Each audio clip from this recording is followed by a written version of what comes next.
Hey everyone! My name is Ben, and you're listening to A Daily Dose of English. This is a short, simple podcast that you can listen to every day to improve your English. You can find the transcripts for all episodes and more on benslanguagelab.com. I'm glad you can make it today. In this episode, we're going to be talking about splitting the bill. Splitting the bill. So, the bill is what you pay when you go to a restaurant or some sort of place where you pay afterwards. That's generally what it means, but you can also use it to refer to things where you pay before. But it's usually for things like restaurants or like if you go to some sort of party, event, or venue or whatever it is. But the bill is what you owe after doing the thing. Right? Because some things you pay before, right? If you go shopping, to buy the thing, to be able to use it and take it home, you have to just pay right up front. Or to go, I don't know. But you know what I mean. When you pay afterwards, we call that the bill. And so if you split the bill, that means you and other people are all going to pay different parts of the bill. Different amounts, or maybe half, maybe a third, whatever the agreement is. And we call that splitting the bill. And there's a lot of different ways to split the bill, and it can often be a bit of a challenge to pay like that because a lot of people don't pay with cash anymore. And so you kind of have to be like, okay, so how are we going to pay this? What's going to happen with splitting the bill? And it can be a bit of not a headache necessarily, but it can cause some arguing or figuring things out because most people don't really know how to split the bill, which is fair enough, right? It's sort of a hard thing to do because there's all these different potential things that can get in the way. And so why don't we talk about that a little bit? Splitting the bill is quite common in the US, and some places actually have started offering you can just split the bill. You can each pay half, or they'll ring up separate bills you can also do. But it's definitely not a solved issue. When I was I don't split the bill that often anymore. I mostly will. I'm not usually dining with people where we split the bill. Basically, is what I say. It's either one person pays or the other person. If it's like two people, or it's with people where the expectation is that somebody's going to pay. Yada yada yada. There's various reasons why, but. It's a lot more common with maybe younger people or groups of friends that don't really want to share money or whatever it is. And so when I was hanging out with friends like that more often, when I was in New York, we would fairly often go out to eat together or whatever and split the bill. And I actually came up with what I think is a fairly good system. Is that I had an account on Venmo, which is a service that is very popular in the U.S., I think still, for quickly and easily sending money between people. So you can add your friend on Venmo, and you can send them $5, and then it takes $5 from your account and puts it in their account. It's very quick, very easy. It's not like sending money between banks. And it's gotten quite popular because of how easy it is, and you don't have to have cash because cash is actually quite rare in the U.S. overall nowadays. In certain places, certain states, some parts of it definitely still have a lot of cash, but there are places that don't accept card, and they definitely see less business. It's pretty common to be if you somebody sees no cash available, or cash only rather is what it says on the outside. So cash only. A lot of people will be like, I don't have cash. I can't go in there. And so, yeah, this blah, blah, blah. I'm getting distracted. And so my system was to essentially just put it all onto my card and then have people Venmo me the amounts, and I would just do the math because it can be a bit of a tricky situation when trying to get people to pay you or to be like, whose card is it going on? How are we doing this? And you don't really want to make the waiter or waitress do all the work because that's not very nice and they're probably going to mess things up and then it's going to be a whole issue. And so I found that just taking the receipt myself, the bill is what it's called, doing the math, right, adding the tip and then doing the math for who owes what, and then just telling them, say, hey, send me this amount, send me this amount, send me this amount, send me this amount, was so much easier. It was a lot more efficient than everybody trying to be like looking at the bill at the same time, going, "Oh, I owe this much," and paying it right then, and be like everybody else like, "No, wait. There's also tip. There's also this. There's so many different things." And I'd be like, "I'll do it. I'll tell you how much you owe me." But there's still plenty of problems with it. Like, it's not a perfect system and that sort of thing.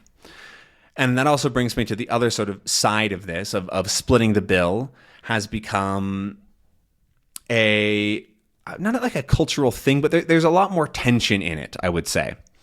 Because of the economic state of the US right now, a lot of people are feeling the tension of prices.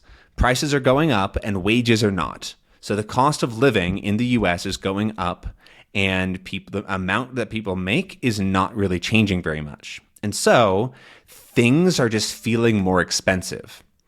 I think I've talked about this in a past episode, but like a meal for one person, if you go out and you have a drink and a meal, it can easily cost $30 or more per person, like for one person. And so if you go out with like 5 friends, 5 of you times about 30 is, 150, right? 3, 6, 9, 12. 150. Okay, I was right. It sounded wrong for some reason, but it is right. So that's $150 for 5 people in total. And like everybody orders different things. If somebody is feeling more tension in their budget, they're going to order something cheaper. And so they might end up spending only $18 or $20 or whatever. But if somebody's feeling a little bit looser and they get 2 drinks that night, they might end up spending $40. And so there's a lot of different variation in how much somebody can spend. And so a lot of people don't want to split like just 5 ways and everybody pays exactly 1/5, because the person that bought more stuff would end up spending an unproportionate amount. They would end up spending, or they spend less, and the person that bought less would spend more. So people end up wanting to split it more exactly. But this is also bled out into a lot of other things. And so some people will actually ask their friends for to pay them for the few bites that they had of their food, or for whatever, like $1 worth of gas. And so it's getting to the point where some people can call it petty. Petty is somebody who the little things they get really focused on. They are upset a lot about small things. So in the case of like, if somebody has like 2 French fries from your plate or something like that, and you go, "Oh, you owe me 17 cents," that's super petty, is what we'd say. It's somebody who is being very focused on little things and kind of annoying about it usually. An accountant usually isn't considered to be petty. Like, it's their job to know about every single dollar or whatever, but somebody who is being annoying about small little details is usually being petty, right? "Oh, you looked at me funny. I don't like that." That's pretty petty, that sort of thing. And so there's like a rise of pettiness, but not necessarily out of wanting to be more annoying or anything like that. It's more just like there's a squeeze on people's wallets. And so this has also brought a rise in splitting the bill and trying to be more conscious about how much you're spending on anybody that's not yourself, which makes sense, but it's also a little bit too bad. It would be nice if people didn't have to worry as much, right? And if we had, especially in the richest country in the history of the world, that people felt a little bit safer inviting their friends out for a drink or two every so often and being like, "Oh no, it's fine. I'll pick up the bill this time. Don't worry about it. You pay next time," or whatever it is. And not having to worry about getting every single dollar of value out of somebody else. I'm almost out of time, but the last thing I want to say about splitting the bill. Wait, I forgot. What was I going to say? Splitting the bill. The last thing about splitting the bill. The taboo of splitting the bill on a date. So when you go on a date with somebody, so you're maybe potentially romantically involved or want to be or something like that, especially on the first date, there is a sort of taboo against splitting the bill. A taboo is something that is usually not done or said for cultural reasons. And so the expectation is usually that somebody pays for dinner or whatever the date is. And it's typically, and socially in the past, it's been the man paying for the bill. That is changing. Sometimes it's the woman, sometimes it's nobody, but there's still the expectation that somebody will pay for the entire bill. But like I said, that can be expensive nowadays and is actually one of the leading reasons that there is less dating going on, because it is expensive to go out on a date and see somebody at a restaurant or whatever. Because like I said, if you're going to pay for $2, right, that's whatever, $60, $70 for a regular dinner. That can be a lot for somebody. And if you're expected to pay that, it's kind of too bad. And yeah, anyways, I'm done with this episode.